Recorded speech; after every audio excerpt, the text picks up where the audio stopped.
Bienvenue Stop Invest, la chaîne des top d'investissement. Ici, on parle essentiellement d'entreprises de qualité. Avons-nous une opportunité d'investissement sur Imperial Brands? C'est la question à laquelle on va essayer de répondre en se basant sur les états financiers de la compagnie. Je rappelle que ceci représente uniquement mon point de vue et non un conseil d'investissement. Et comme d'habitude, je me réserve le droit de me tromper. Donc ici, on va aller directement sur, voilà, vu qu'on en a déjà parlé sur la chaîne, je vous encourage à aller rechercher la vidéo. Vous tapez Imperial Brands et vous mettez à côté Top Invest, compagnie de tabac. D'accord. Donc, on a parlé d'Altria et de BTI, donc British American Tobacco, de Philip Morris. Maintenant, on va parler d'Imperial Brands. OK. Donc, toujours la même problématique. On ne va pas s'attarder dessus. On va aller droit au but ici. Donc, je recherche ici ma dette nette. Quel est mon niveau de dette nette ici? Donc, la dette nette ici est aux alentours de combien? On a une dette nette ici aux alentours pour 2022 ici. On a une dette nette aux alentours ici de 8 milliards 400. 8 milliards 400 ici divisé par le nombre d'actions. Donc, 8 milliards 400. On va prendre ça, 8 milliards 400 divisé par le nombre d'actions à peu près ici, 936,9. Donc on va dire ici 937 divisé par 937. C'est également une entreprise qui a tendance à racheter ses actions. Donc ça peut également changer. Ça donne ici au total 8 dollars, enfin 8,96 livres sterling. D'accord? Parce que c'est en livres sterling. Attention, la capitalisation ici, c'est en GBX. Donc, en livres sterling. N'oubliez pas, en livres sterling, faites attention quand vous voyez 1900 et tout. Non, non, non, non. Ajoutez, c'est à partir de ces 19 pounds. 19 livres sterling, 19,01. D'accord? Donc, je ne sais pas pourquoi il marque comme ça, mais voilà. Bref, maintenant, c'est la façon dont ils marquent les choses en Angleterre généralement. D'accord? Donc, quand vous voyez 1000, non, divisé par 100 par rapport au prix. Toutes les entreprises qui vont être cotées sur la bourse londonienne, c'est généralement comme ça qu'il faut voir les choses. Ok, n'allez pas taper sur Internet 1900 livres, non, non, c'est pas ça. D'accord, donc vous allez voir ici qu'au niveau de face graph, c'est différent. D'accord, parce que ça reste la même chose. Donc, pour cette compagnie, n'oubliez pas également que les PER vont avoir tendance à être aux alentours de 15 fois les bénéfices pour ce genre de business-ci. 15 fois les bénéfices ici, c'est ce qu'on prendra. Donc 15 fois les bénéfices, 15, 17 fois les bénéfices pour certaines entités, mais voilà, ça va osciller aux alentours de 15 fois les bénéfices.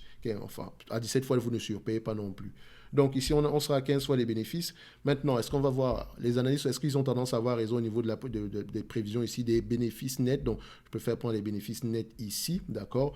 Est-ce qu'ils ont tendance à faire de bonnes prévisions? Oui. Oui, toujours avec plus ou moins une marge d'erreur ici de 20%, d'accord? Donc ici, on peut s'attendre ici à ce que le 3,15$ ici se réalise, enfin soit atteignable ici, mais attention, il faut toujours se garder une marge d'erreur ici de 20%, parce qu'idéalement, on devrait même prendre 3,51 fois 0,80 ici, mais on va le laisser comme ça. Ok, vous pouvez constater ici que c'est un business qui a tendance ici à augmenter. Enfin, c'est un business ici qui a tendance ici à avoir des bénéfices nets de plus en plus élevés. Et attention, il rachète également ses actions. Donc, ça peut également être, voilà, ça peut également être juste le fait que les bénéfices nets aient diminué. Donc, mais, si on va voir, si vous allez voir la première vidéo ici, vous allez voir que les bénéfices nets ont tendance à peu près à être stables ici, avant même des croissants.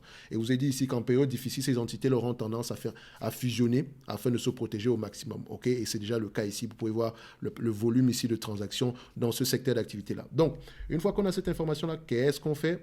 On a la dette nette aux alentours de 8,96 pounds, d'accord? Donc, on a le PER, bon, on peut calculer. 3,51, c'est ce qui est attendu, c'est ce qu'on attend ici à peu près en 2025. 3,51 livres sterling multiplié par 15 fois les bénéfices. Moins la dette nette, disons aux alentours ici de, voilà, je vais exagérer même, aux alentours de 9 pounds ici, on va faire comme ça pour faire simple, ça fait 43,65. Actuellement, on cote à 20 ou 19. Si on prend en considération les bénéfices nets attendus en 2023, en septembre, fois 15 fois les bénéfices, ok, moins la dette nette, 9 livres sterling, disons, on sera à peu près à 34,5 livres l'action. Encore sous-évalué. Maintenant, si on retourne l'équation, nous avons une entreprise ici qui distribue à peu près, qui peut distribuer à peu près 2,90 pounds par action divisé par rapport au prix actuel. On a un rendement sur coût de combien?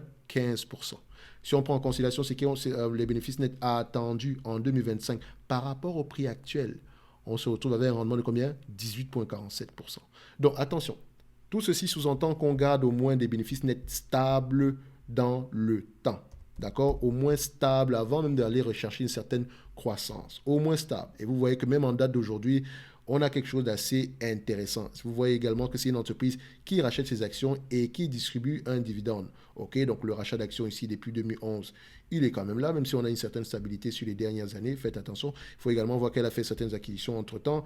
Donc en termes de net income ici, qu'est-ce qu'on obtient? Est-ce que c'est une entreprise ici qui a des net income qui sont qui sont à peu près stables dans le temps? Enfin, quand on regarde ici, il y a une certaine croissance, mais voilà. Ici, les free cash flow, je pense que sont plus représentent plus la rentabilité, sont plutôt, comment on dit ça, sont plus représentatifs de la rentabilité de cette compagnie-ci. Mais quand vous allez regarder cette compagnie ici, par exemple, les bénéfices nets, je pense qu'il faut les ajuster en conséquence. Donc, il faut les normaliser. Donc, on aura tendance ici à avoir quelque chose qui va se rapprocher de ça. D'accord? Donc, c'est assez correct. On a une certaine croissance dans le temps. Qu'en perte même la situation, ça reste un business assez mature. Donc, on s'attend même pas à une grosse croissance. On veut juste que les bénéfices nets restent stables à ce prix-là. Et c'est déjà assez intéressant. OK? Donc, comme je l'ai dit, allez-y creuser. Si ça vous intéresse, voilà, ça peut représenter une opportunité d'investissement. En date d'aujourd'hui, ce n'est pas la peine de dire ici que le dividende est safe parce que vous avez vu que ce n'est même pas une question. Excusez-moi, c'est même pas une question à poser, d'accord? On peut voir ici qu'on peut distribuer jusqu'à 10-12% ici, peut-être même aller jusqu'à 18%, mais le dividende ici, il n'est que de 7,46%. Et il y a de fortes chances qu'il continue à croître. Également, n'oubliez pas, oui, sur les dernières années, il a eu tendance à diminuer, mais je pense qu'il y a toujours des bonnes raisons derrière. Est-ce qu'on n'a pas fait l'acquisition d'une entité ici, au point où on a sacrifié le dividende un tout petit peu, afin de pouvoir repayer la dette? Est-ce qu'on peut voir ici l'acquisition? Est-ce qu'on a fait une acquisition? Oui, on en a fait une ici en 2015. Le dividende ici, on l'a réduit en quelle période? On l'a réduit ici, je pense qu'ici, c'est par rapport à la pandémie. OK. Bref, il faut quand même aller vérifier pourquoi est-ce que ça a été fait. Mais, de toute façon, ça ne me dérange pas. C'est toujours 7,41, 7,42%. D'accord? Donc, allez-y lire les rapports financiers si cette compagnie-ci vous intéresse. Et pour ceux qui veulent, pour ceux que ça intéresse également, en lien dans la description de cette vidéo, vous avez le lien vers le service Top Premium. Allez-y voir ce qu'il y a dessus. Si c'est intéressant pour vous, on se voit sur la prochaine vidéo. Merci.